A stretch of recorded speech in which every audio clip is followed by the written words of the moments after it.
Deepak builders end developers और निवृत्ति मोटकरी परिवार का एक्सक्लूसिव प्रोजेक्ट 3 लीव्स, ऊंची जीवन शैली का ऊंचा आनंद। For more details call 9823339180।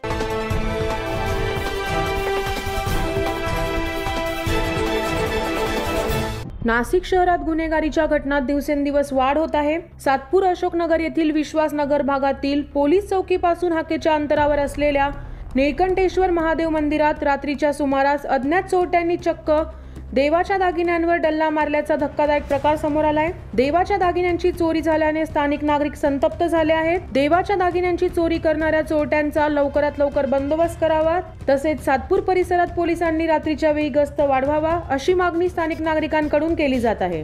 काल आपल्या नीलकंठेश्वर महादेव मंदिरात चोरी झाली। यामध्ये महादेवांचा मुखोटा जो की पितळाचा होता, त्याच्यानंतर देवी आईचा मुखोटा व महादेवांची पाळ, त्रिशूळ,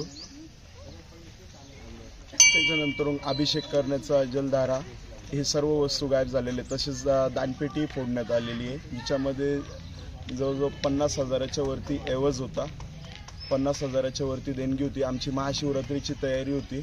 आज तुम्ही इथे बघू शकता, महाशिवरात्रीचं आपण नियोजन करत होतो। भरपूर मोठ्या प्रमाणात महाशिवरात्रीचा महोत्सव केला जातो। हे नीलकंठेश्वर महादेव मंदिर हे अशोकनगरामधलं एक सर्वात जुनं मंदिर आहे। अशोकनगरचं ग्रामदैवत हे नीलकंठेश्वर महादेव मंदिर। त्याचा जवळजवळ यात्रोत्सवच इथे महाशिवरात्रीला भरत असतो। त्या हिशोबाने आम्ही तयारी करत होतो व आज ही अघटित घटना घडलेली आहे। यामध्ये जवळजवळ मंदिराचा सर्व बघितलं तर 1 लाखापेक्षा जास्तची अमानत सर्व ही चोरीला गेलेली आहे। नीलकंठेश्वर महादेव मंदिरातील चोरी झाली आहे।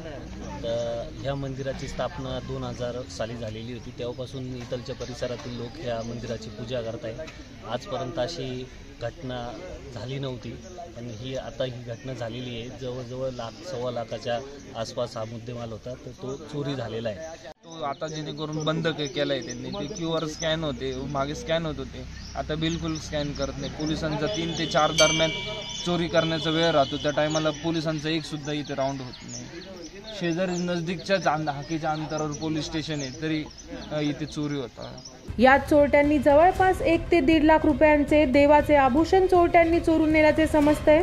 याबाबत स्थानिक नागरिकांनी पोलिसांच्या कार्यक्षमतेवर प्रश्नचिन्ह उभा केलाय। त्यामुळे पोलीस या घटनेतील आरोपींच्या मुसक्या आवळणार का, हे बघणे महत्त्वाचे ठरेल। 9 न्यूज महाराष्ट्रासाठी प्रतिनिधी ज्ञानेश्वर अंधाळे, सातपूर।